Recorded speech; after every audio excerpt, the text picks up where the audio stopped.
Welcome to Learn the Word, the daily Bible teaching program of Calvary Chapel of Delta and Pastor Doug McLean. Today, we're continuing our study through the book of 1 Samuel with the message, Responding to Foolishness. If you have your Bible, open up to 1 Samuel 25 as we join Pastor Doug. Chapter 24 was a great victory for David. Victory over his temptation to take Saul out, to end his suffering on his own. Remember, Saul just so happened to come into a certain cave to relieve himself, and it was a cave that David and his men were hiding in. And it would have been easy for David in a moment to end Saul's relentless pursuit. He had the power to do that. He had the opportunity to do that, and yet David responded with meekness, refusing to kill Saul, extending mercy, trusting the Lord. In fact, he said to Saul, he said, "Let the Lord judge between you and me." 1 Samuel 24:2. Remember, David came out. He just cut off a part of his garment. He came out with that part of the garment in his hand as a testimony of, I could have, but I didn't. And as Saul realized the mercy he was experiencing, he began to weep. And he confessed, "David, you're a better man than I am. And David, you will be king." So in that moment, Saul seemingly humbled. It was a huge challenge for David that he negotiated through in a very godly way. And you would think after that moment that David would be greatly encouraged in the Lord. Big challenge that God gave him victory in. But you know, sometimes it's the little things that set us off. Let's look at chapter 25 and verse 1. Then Samuel died, and the Israelites gathered together and lamented for him and buried him at his home in Ramah. And David arose and went down to the wilderness of Paran. Samuel, the last of the judges, the first of the prophets to minister to the kings, his life dedicated to the Lord before he was born for the service of the Lord by his mother Hannah. And he began to speak. The Lord began to speak to him when he was just a boy. And everything that he spoke for the Lord came to pass in an amazing way. And so the people in Israel knew that Samuel was the Lord's spokesman, the Lord's prophet.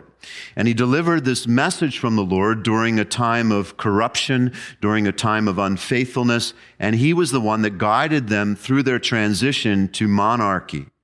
He's the one that anointed Saul to be the first king, and he's also the one that announced the Lord's judgment upon Saul. And then, of course, he was the one that anointed David to be the next king. His life impacted so many people that when he died, the whole nation mourned. But notice how this is written. The Holy Spirit connecting these thoughts. Samuel died, in the same verse, and David arose. You see, this is more than a simple statement of David's movement, because David would soon rise to be a recognized spiritual leader in Israel. Truly, David would be more than a king like all the other nations, but rather he would be the Lord's king. He would be the Lord's regent. He would be the one to bring the Lord back to the center of the nation, even to symbolically enthrone the Lord in the center of his people Israel. For he was the one that would bring the ark into Jerusalem. Now, we're not given the reason that David went to the south to the wilderness of Paran, which according to the book of Numbers and Deuteronomy is outside of the land of promise, out where the children of Israel journeyed before they entered into the promised land. And we're not told how long he was there. Perhaps this is the way that he dealt with Samuel's passing. No doubt Samuel was important to David, and it was a hard loss. But he didn't stay there, because as we move into the rest of the chapter, we'll see that we get back into the land. We're in a different scene. We're in a different area. Look at verse 2. Now there was a man in Maon whose business was in Carmel, And the man was very rich. He had 3,000 sheep and 1,000 goats, and he was shearing his sheep in Carmel. Now, Maon and Carmel were a little less than 10 miles south of Hebron in the foothills of Judea. Just these two places, just a few kilometers apart. This Carmel is not Mount Carmel, which is way up in the north, out on the coast, near the modern city of Haifa. This is not that Carmel where Elijah challenged the prophets of Baal. No, this is a small town in the southern part of the territory of Judah. This man lived in Maon, and his business was in nearby Carmel. His business was wool, and he was very wealthy. Huge flocks in that time of history, 3,000 sheep and 1,000 goats. And it was sheep shearing time, which was a time of celebration, a time of feasting, a time of blessing as the wool was being taken from the flocks, a time of giving thanks, a time of abundance. Verse 3, the name of the man was Nabal, and the name of his wife Abigail, and she was a woman of good understanding and beautiful appearance, but the man was harsh and evil in his doing. He was of the house of Caleb. Now, as we meet this couple, they're quite a contrast. The man was related to Caleb, which means he was from the tribe of Judah, and hence a distant relative of David, same tribe as David. He was a harsh man. That is, he was hard, he was cruel, he was difficult, he was severe, and he was evil in his doings, doing bad things, unkind, unethical, injurious. He was just wrong in how he behaved. You could say that Nabal was mean and nasty. He was just mean and nasty. And somehow he married a woman who was of good understanding, which doesn't just mean that she had wisdom or knowledge, insight or prudence, but even more significant, her understanding was good. Good in the sense that it was pleasant, it was appropriate, it was kind. In other words, there was a moral excellence to the way she looked at things. It's not just a statement of the quality, but it's the statement of the morality of the way she thought. So on top of all of that, she was good looking. She was beautiful in appearance. You know, there are only 3 women in the Bible who are described with these 2 Hebrew words translated beautiful appearance. They are Rachel in Genesis 29:17, Esther in Esther 2:7, and Abigail. Now, the contrast is not only in their descriptions, but also in their names. Abigail means my father's joy, and Nabal means fool. Now, I can understand how Abigail got her name. Perhaps she was the first child, perhaps she was the first daughter, and her father was just simply delighted to have a little girl. This is my father's joy. I'm not sure how Nabal got his name. What parent would come out, would see this little, oh, look at the little fool.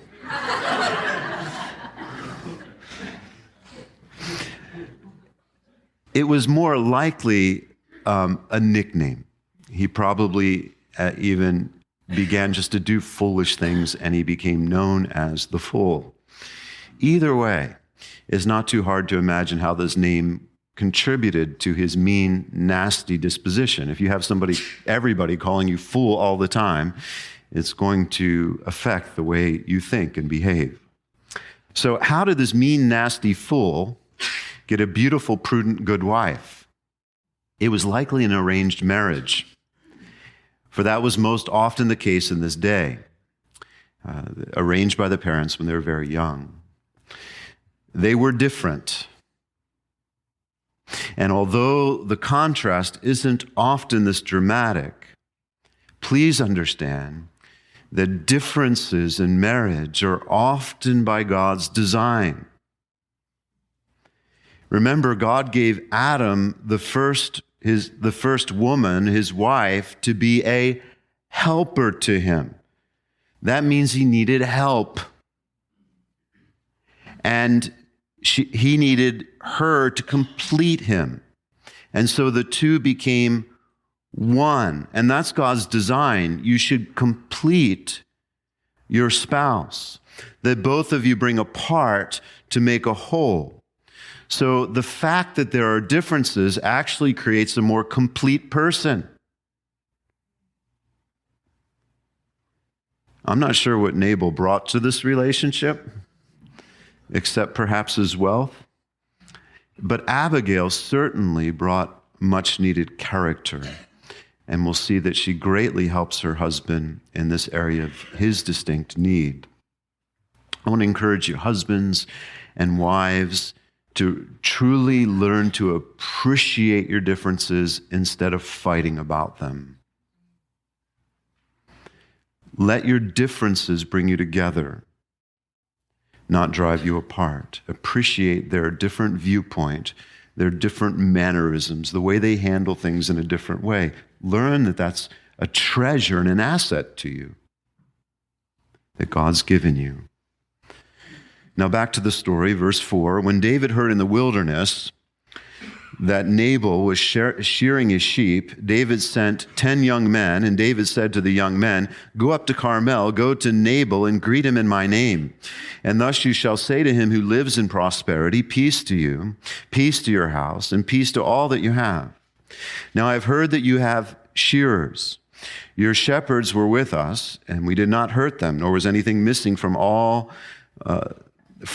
all while they were in Carmel. Ask your young men, and they will tell you. Therefore, let my young men find favor in your eyes, for we come on a feast day. Please give whatever comes to your hand to your servants and to your son, David." Remember, David was a shepherd. He understood the challenges, the perils, the blessings of shepherding. So when David heard that Nabal was shearing his sheep, he sent 10 messengers to Nabal to greet him, to bless him, and to ask politely and respectfully for some of the benefit of a successful time of shearing. Because David and his men had been protecting Nabal's flock, so Nabal didn't lose any sheep, which was unheard of. And they were enjoying the blessings of being under David's protection, so David's just saying, let me and my men be a part of your feast. He didn't make demands or require a price. He just made a humble request. Verse 9. So when David's young men came, they spoke to Nabal according to all these words in the name of David and waited. Then Nabal answered David's servants and said, "Who is David, and who is the son of Jesse? There are many servants nowadays who break away each from his master. Shall I then take my bread and my water and my meat and all that I have killed for my shearers and give it to men whom I do not know where they are from?" Look, Nabal opens his mouth and foolishness flows out. Just like Proverbs 15:2 says. His words were contentious. His words were calling really for his own destruction. These words were contemptuous, disrespectful, insulting to David. He said, "Who is this son of Jesse? Who is David?" Look, his own statement reveals that he knows who he was. The son of Jesse. And the one who had been accused by Saul of being rebellious and was on the run. He was essentially saying, who does he think he is? He called David the son of Jesse, just like Saul did, in a scornful way. And he downplayed David, characterizing David as insignificant, and was unappreciative of the protection David and his men had afforded them. He wasn't about to give what he saw as my bread, my water, my stuff, my meat to David and his men. Verse 12, so David's young men turned on their heels and went back, and they came and told him all these words. So commendably, David's men didn't react, didn't retort, didn't respond. They didn't lash out. They simply went back to David.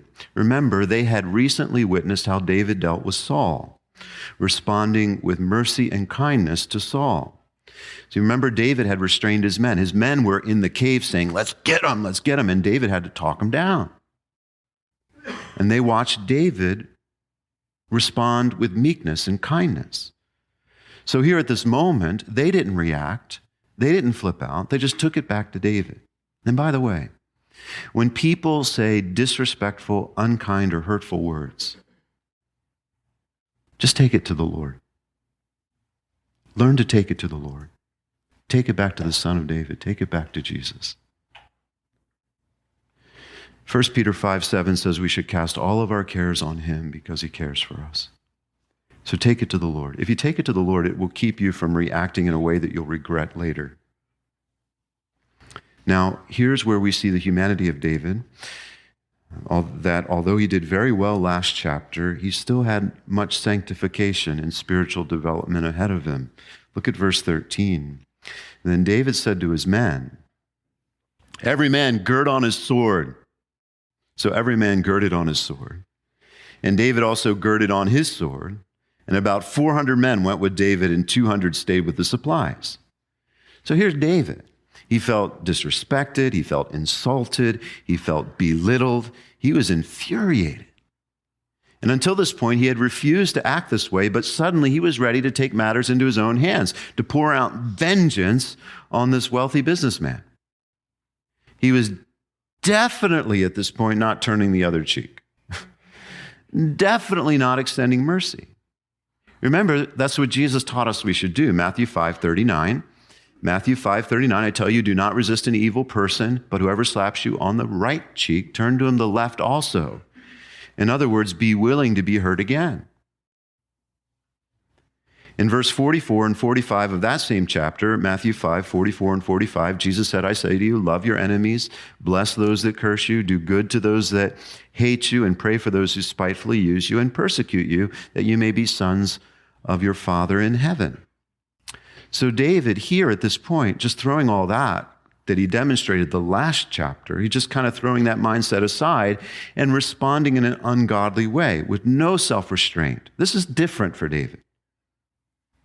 And I want to remind you, as you're looking at these characters in the Bible, just the honesty of the Bible. It tells us the good things and the bad things.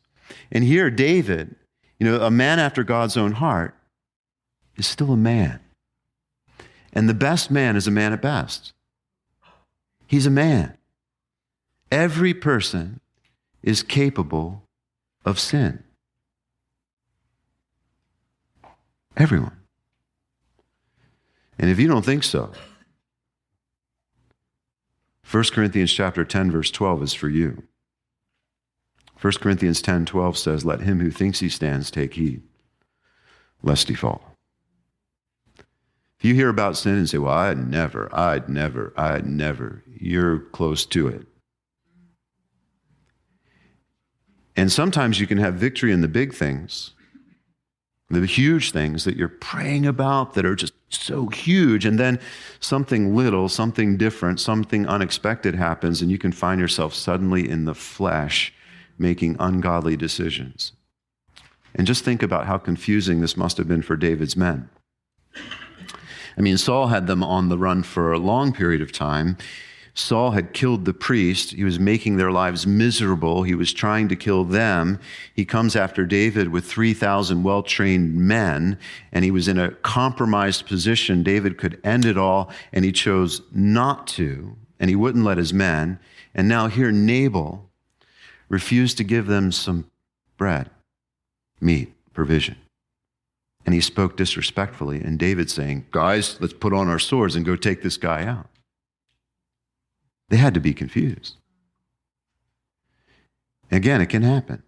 David didn't pray, didn't consult the Lord, he just reacted. And it was almost a huge mistake. When we react, we make huge mistakes. 1 Corinthians chapter 10, verse 13 is another truth that David experienced. 1 Corinthians 10:13, no temptation has overtaken you except such as common to man, but God is faithful, who will not allow you to be tempted beyond what you are able, but with the temptation will also make a way of escape that you may be able to bear it. The Lord graciously gave David a way of escape, and he will for you as well. Just don't miss it. This is how it happened for David, verse 14. Now one of the young men told Abigail, Nabal's wife, saying, look, David sent messengers from the wilderness to greet our master, and he reviled them. But the men were very good to us, and we were not hurt, nor did we miss anything as long as we accompanied them when we were in the fields. They were a wall to us both night and day. All the time we were with them keeping the sheep. Now, therefore, know and consider what you will do. For harm is determined against our master and against all his household, for he is such a scoundrel that one cannot speak to him. So one of Nabal's men went and told Abigail, telling her what happened. He knew Nabal was a scoundrel. He wouldn't be willing to listen. And he also knew Abigail was the opposite, and perhaps Abigail could make a difference in the situation. So likely motivated by fear and self-preservation, he came to Abigail and told the story. David's men had been good to them, providing protection for them, and Nabal had scolded them, yelled at them, reviled them, and he says, look, trouble's coming. This is not good. So Abigail had a plan. Verse 18, then Abigail made haste and took 200 loaves of bread, 2 skins of wine, 5 sheep already dressed, 5 seahs of roasted grain, 100 clusters of raisins, 200 cakes of figs, and loaded them on donkeys. And she said to her servants, go on before me. See, I am coming after you. But she did not tell her husband Nabal. So it was, as she rode on the donkey, that she went down under the cover of the hill, and there were David and his men coming down toward her, and she met them. Look, the fact that she was able to put together such a large amount of food so quickly not only tells us of their wealth, their affluence, but it also tells us that they could have very easily extended hospitality to David and his men. It wasn't that Nabal couldn't afford it. It's not that it would be a sacrifice to him. So Abigail sent this food ahead, like Jacob did when he was going back to meet his brother Esau. Genesis 32, presents before he came to soften his heart. She was trying to pacify David's anger and save her family. And it was a lot of food, a lot of work to put this together. She sent it ahead and then rode out to meet David. Verse 21, now David had said, surely in vain I have protected all that this fellow has in the wilderness, so that nothing was missed of all that belonged to him, and he has repaid me evil for good. May God do so and more also to the enemies of David if I leave one male of all who belong to him by morning light. David was mad. And here's some insight on what David was thinking. He had put on his swords. They started towards Nabal. And doesn't this sound like something Saul would say? He was angry. He was regretting any good that he had done for Nabal. He was heading out to take revenge. His statement is so uncharacteristic. There in verse 22, he's making an oath, making a promise, saying, I'm going to kill them all, and if I don't, may God finish off all my enemies. He's taking matters into his own hands. Clearly, David had expectations of Nabal. He had his men protect Nabal and his flocks, expecting some compensation, expecting something back from him. And when Nabal not only refused, he also insulted David. It just set him off. If you're putting expectations on people, you're going to be disappointed because people are people. If you choose to do things for others and you have expectations that they'll do something in return, you're setting yourself up for disappointment. It's something that David learned. This was part of the process. He wrote in Psalm 62, verse 5, Psalm 62, verse 5, he said, my soul silently wait for God alone, for my expectation is from him. And when people let you down, there's a great temptation that comes to sin against them. In your words, in your attitude, in the way you respond. Look, put your expectations in the Lord and not in men. And remember, none of us are entitled to anything good. You never pray, give me what I deserve. Because what I deserve is to be a pile of dust. If it wasn't for God's mercy, we'd all be consumed. We enjoy grace, which is unmerited favor. We experience mercy, which is not getting what we deserve. In fact, Jesus taught in Luke 17, verse 10. Luke 17:10, he said, "And when you have done all those things which you are commanded, say, we are unprofitable servants. We have only done what was our duty to do." See, if the Lord tells us to do something, then we do it for him. And that should be enough. That should be enough. That's all the time we have for today. But if you can't tune in for Learn the Word every day, we've made it possible for you to take our program with you on the go with the Learn the Word radio podcast. Just go to Apple Podcasts, Spotify, or wherever you listen to podcasts and search for Learn the Word Radio to subscribe today. So that's it for now in this study in 1 Samuel 25 here on Learn the Word.